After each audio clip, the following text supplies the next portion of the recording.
Hey guys, what is going on? It's Joe here filling in for Wrestlemania. The number of wrestlers who have worked in WCW, WWE, TNA, and ECW are more than you might imagine. Here are 15 wrestlers who worked for all four companies. Number 1. The Steiners. Rick and Scott Steiner quickly became one of the top tag teams during the 90s, so it's no surprise that they were in high demand throughout the wrestling world. Recall how the Steiners began in WCW, then jumped to the WWF for a memorable run that included 2 WWF Tag Team Championship reigns and an unforgettable match against Bret and Owen Hart. The Steiners jumped back to WCW, but not before visiting ECW for a brief layover there, battling the Eliminators and other teams. As their careers slowed down, the Steiners appeared in TNA from 2007 to 2008. 2. Shane Douglas. Shane Douglas was a top player in ECW, and while his early run in WCW as one half of the Dynamic Dudes was laughable, he excelled in his WCW and NWA World Tag Team Championship team with Ricky Steamboat. Douglas helped revolutionize wrestling in ECW with his defiant heel character, the franchise Shane Douglas. But when the WWF offered him an opportunity, he jumped at the chance. Sadly, the less said about Shane's time as Dean Douglas in the WWF, the better. Shane managed to restore his reputation in ECW and back in WCW. Shane seemed like a good fit for TNA both as a backstage announcer and as a manager, but the company never seemed to capitalize on his mic skills. Number 3. Raven. Some younger fans are still amazed when they watch Johnny Polo or Scotty Flamingo and wonder how he transformed into his iconic Raven character in ECW.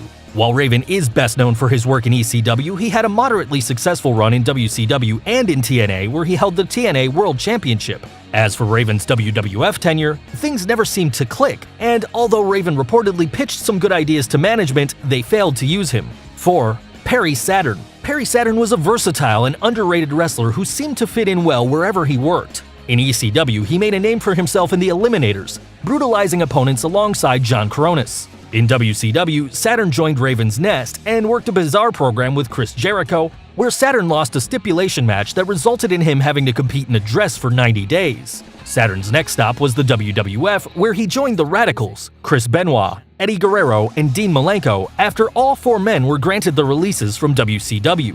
In 2003, Saturn worked in TNA as a member of Team Extreme, a stable of former ECW wrestlers. 5. Christopher Daniels. While the Fallen Angel Christopher Daniels is best known for his long runs in Ring of Honor and TNA, he's worked in WCW, ECW, and TNA as well, with a stint in the WWF in the late 90s where he worked B-shows such as Shotgun Saturday Night and the proverbial cup of coffee in WCW and ECW.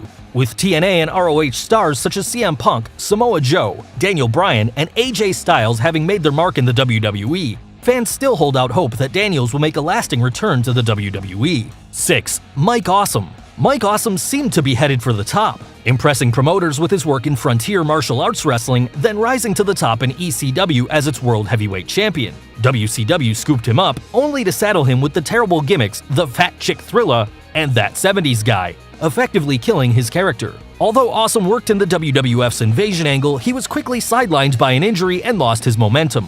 A run in TNA saw Awesome work there from April to May of 2003. Awesome showed up at 2005's WWE ECW One Night Stand pay-per-view, putting on a wrestling clinic with longtime rival Masato Tanaka. Sadly, Awesome died in 2007 at the age of 42. 7. Scott Hall. Wrestling's bad guy and real-life bad boy boasts a career dating back to the ancient 80s where he worked in Jim Crockett Promotions as Starship Coyote alongside Dan Spivey, aka Starship Eagle, in the team American Starship. From there, Hall teamed with a pre-Mr. Perfect Curt Hennig in the AWA, winning the promotion's World Tag Team Championship.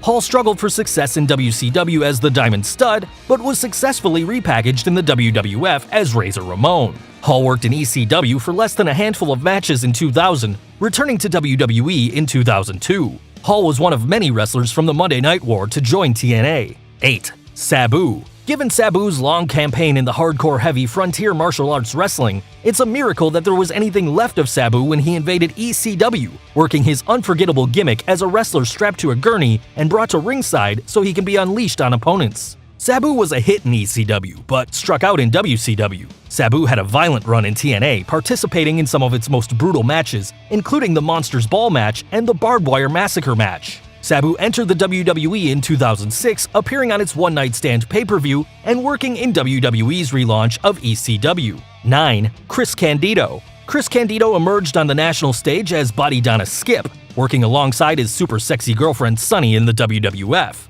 A run in ECW saw Candido work there from 1996 to January 2000, followed by a short stay in WCW in 2000, where he captured WCW's Cruiserweight Championship. Candido worked the indie circuit until he joined TNA in 2005, with Candido seemingly poised for a comeback. An in-ring accident happened in April 2005, which required surgery, and Candido died days later from surgical complications. 10. Kid Kash. Welder by day, wrestler by night, David Kash was trained by WWE Hall of Famer Ricky Morton, eventually working in ECW in 1996. An injury derailed his wrestling career, but he bounced back, returning in 1999 and eventually becoming ECW World Television Champion. In 2001, Kash signed with WCW, only for the company to be bought out by the WWF just days later. Kash worked in TNA, teaming with Dallas to hold the NWA World Tag Team Championship twice and the X Division title once. Kash performed in the WWE from 2005 to 2006, winning the Cruiserweight Championship and teaming with Jamie Noble as the Pitbulls.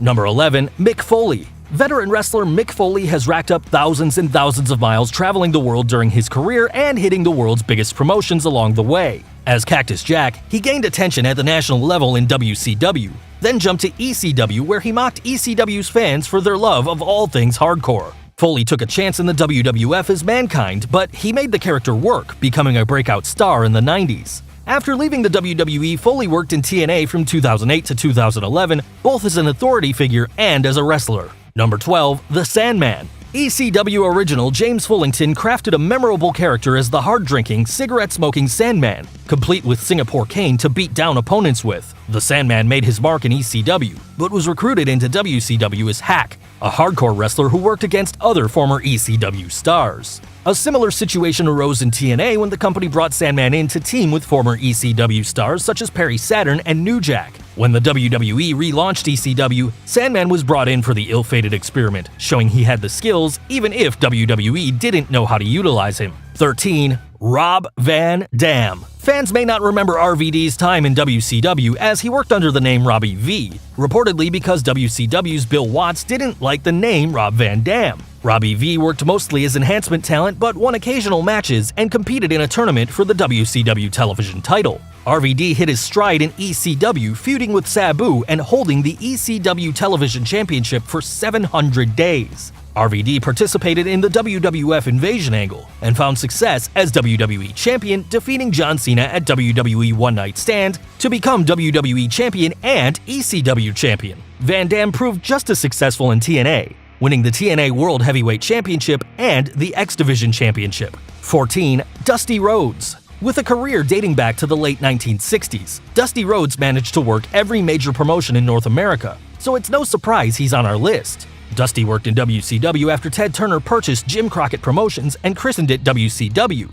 then moved to the WWF in the early 90s where he made polka dots fashionable again. Stardust returned to WCW working as a color commentator and occasional wrestler, then showed up for a short run in ECW in 2000 where he showed the fans he was extreme long before the days of ECW. As the new millennium beckoned, Dusty proved he still had a lot to give, wrestling in TNA and working as an authority figure. And 15. Terry Funk. Like Dusty Rhodes, Terry Funk's career stretches back so far, it's easier to say where he hasn't worked than where he has. The Funker bounced back and forth between WCW, the WWF, ECW, and TNA, defying Father Time as he takes insane amounts of damage in and out of the ring. Now a septuagenarian, Funk's Hall of Fame career shows no signs of letting up. Well guys, there you have it, 15 wrestlers who worked in ECW, TNA, WCW, and WWE. Are there any that we forgot? Be sure to leave your comments and subscribe to our channel so you don't miss out on any of our videos.